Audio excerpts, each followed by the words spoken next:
નમસ્કાર મિત્રો, તમામ લોકોને મકર સંક્રાંતિ 2026ની હાર્દિક અને અનંત શુભકામનાઓ।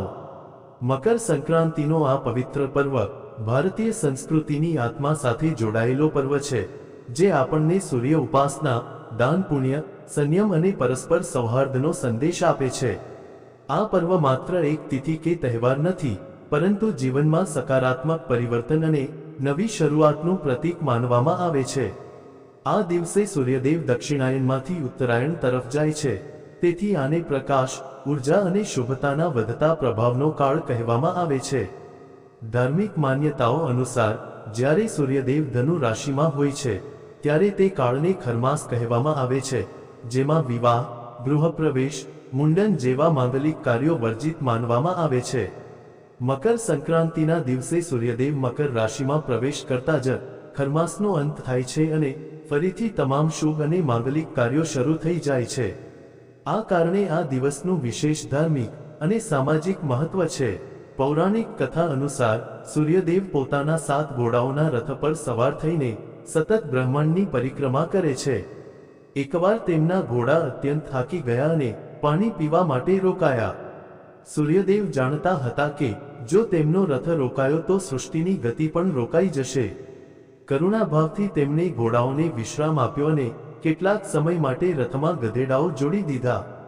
ગધેડાઓની ગતિ ધીમી હોવાથી સૂર્યદેવની ચાલ પણ મંદ થઈ ગઈ અને આ કાળ 1 મહિના સુધી ચાલ્યો, જેને ખરમાસ કહેવામાં આવ્યો। જ્યારે સૂર્ય મકર રાશિમાં પ્રવેશ કરે છે, ત્યારે ફરીથી તેજ, શુભતા અને ગતિનો સંચાર થાય છે। એક અન્ય સુંદર માન્યતા એ પણ છે કે મકર સંક્રાંતિના દિવસે સૂર્યદેવ પોતાના પુત્ર શનિદેવને મળવા તેમના ઘરે જાય છે, કારણ કે મકર રાશિના સ્વામી શનિદેવ છે। આ દિવસ પિતા પુત્રના મિલનનું પ્રતીક માનવામાં આવે છે, જે કટુતાના સ્થાને મેળાપ, કર્તવ્ય અને ધર્મનો સંદેશ આપે છે। હવે વાત કરીએ મકર સંક્રાંતિ 2026ની। હિન્દુ પંચાંગ અનુસાર વર્ષ 2026માં મકર સંક્રાંતિ 14 જાન્યુઆરી 2026 બુધવારના દિવસે ઉજવવામાં આવશે। આ દિવસે સૂર્યદેવ સવારે મકર રાશિમાં પ્રવેશ કરશે। આની સાથે જ ખરમાસનો અંત થશે અને શુભ કાર્યોની શરૂઆત ફરીથી શક્ય બનશે। આ વખતે પણ સંક્રાંતિ પર શુભ નક્ષત્ર અને યોગનો સહયોગ મળવાથી આ પર્વનું મહત્વ વધુ વધી જશે। મકર સંક્રાંતિના દિવસે પુણ્યકાળ અને મહાપુણ્યકાળનું વિશેષ મહત્વ હોય છે। માન્યતા છે કે આ સમયે કરેલું દાન, સ્નાન અને જપ તપ અક્ષય પુણ્ય આપે છે। પવિત્ર નદીઓમાં સ્નાન કરવું, સૂર્યદેવને અર્ઘ્ય આપવું અને ત્યારબાદ તલ, ગોળ, ચોખા, કંબલ, વસ્ત્ર અને અન્નનું દાન કરવું અત્યંત ફળદાયી માનવામાં આવે છે। ખાસ કરીને જરૂરિયાતમંદોને કરેલું દાન જીવનમાં સુખ, સમૃદ્ધિ અને માનસિક શાંતિ આપે છે।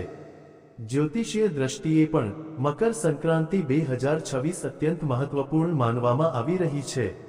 આ દિવસે કરેલું દાન પુણ્ય, આધ્યાત્મિક સાધના અને શુભ સંકલ્પ આવનારા આખા વર્ષ માટે સકારાત્મક ઉર્જાનો આધાર બને છે। જેમ અક્ષય તૃતીયા પર કરેલા શુભ કાર્યોનું ફળ અક્ષય માનવામાં આવે છે, તેમ મકર સંક્રાંતિ પર શ્રદ્ધા અને નિયમથી કરેલું કર્મ પણ લાંબા સમય સુધી શુભ ફળ આપે છે। આ મહાપુણ્ય કાળમાં કરેલું કોઈપણ શુભ કાર્ય, ચાહે તે નવી વસ્તુની ખરીદી હોય, ઘર કે પ્રોપર્ટી લેવી હોય, પૂજા હોય કે દાન પુણ્ય, તે માત્ર તમારા માટે જ નહીં પરંતુ તમારા આખા પરિવાર માટે અત્યંત શુભ માનવામાં આવે છે। ધાર્મિક માન્યતાઓ અનુસાર મકર સંક્રાંતિના દિવસથી દેવતાઓનો દિવસ શરૂ થાય છે અને એવું કહેવાય છે કે આ દિવસે સ્વર્ગના દ્વાર ખુલ્લા રહે છે। માન્યતા છે કે આ જ પવિત્ર તિથિએ દેવતાઓ પણ ગંગા, યમુના અને સરસ્વતી જેવી પવિત્ર નદીઓમાં સ્નાન કરે છે।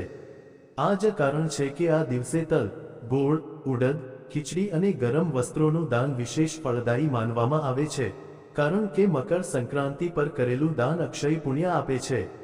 મકર રાશિના સ્વામી શનિદેવ છે અને સૂર્યદેવના મકર રાશિમાં પ્રવેશથી શનિનો પ્રભાવ સક્રિય થાય છે। શાસ્ત્રોમાં કહેવાયું છે કે સૂર્ય અને શનિના સ્વભાવમાં ભિન્નતા હોવાથી તેનો પ્રભાવ જનજીવન પર અવશ્ય પડે છે। જેમની કુંડળીમાં શનિદેવની સ્થિતિ મજબૂત હોય છે, તેમને તેનો પ્રભાવ ઓછો દેખાય છે, પરંતુ જેમની કુંડળીમાં શનિ નબળા હોય છે, તેમને જીવનમાં અડચણો અને સંઘર્ષોનો સામનો કરવો પડી શકે છે। આ કારણે મકર સંક્રાંતિના દિવસે દાન અવશ્ય કરવું જોઈએ, ચાહે તે સામર્થ્ય અનુસાર નાનું જ કેમ ન હોય. એક પૌરાણિક કથા અનુસાર ભીષ્મ પિતામહને ઈચ્છામૃત્યુનો વરદાન મળ્યો હતો, પરંતુ તેમણે દક્ષિણાયન સૂર્યમાં દેહ ત્યાગ ન કર્યો. તેઓ બાણોની શૈયા પર ઉત્તરાયણ સૂર્યની રાહ જોતા રહ્યા અને મકર સંક્રાંતિના દિવસે સૂર્યના ઉત્તરાયણ થતાં જ તેમણે પોતાના પ્રાણ ત્યાગ કર્યા, જેથી તેમને મોક્ષની પ્રાપ્તિ થાય. એવી માન્યતા છે કે ઉત્તરાયણ કાળમાં કે મકર સંક્રાંતિના દિવસે દેહ ત્યાગ કરવાથી વ્યક્તિ જન્મ મરણના બંધનમાંથી મુક્ત થઈ જાય છે. અંતમાં એટલું જ કહેવાય છે કે મકર સંક્રાંતિનો દિવસ આપણને શીખવે છે કે પરિવર્તન બહારથી નહીં પરંતુ અંદરથી શરૂ થાય છે. જો આ દિવસે માનવ પોતાના વિચારોને ઉજ્જવળ કરી લે તો તેનું ભવિષ્ય પોતે ઉજ્જવળ થઈ જાય છે. મિત્રો, આ વિડિયો તમને ગમ્યો હોય તો પ્લીઝ વિડિયોમાં કમેન્ટ અને લાઈક અને શેર જરૂર કરજો અને ચેનલને સબસ્ક્રાઇબ કરી લેજો.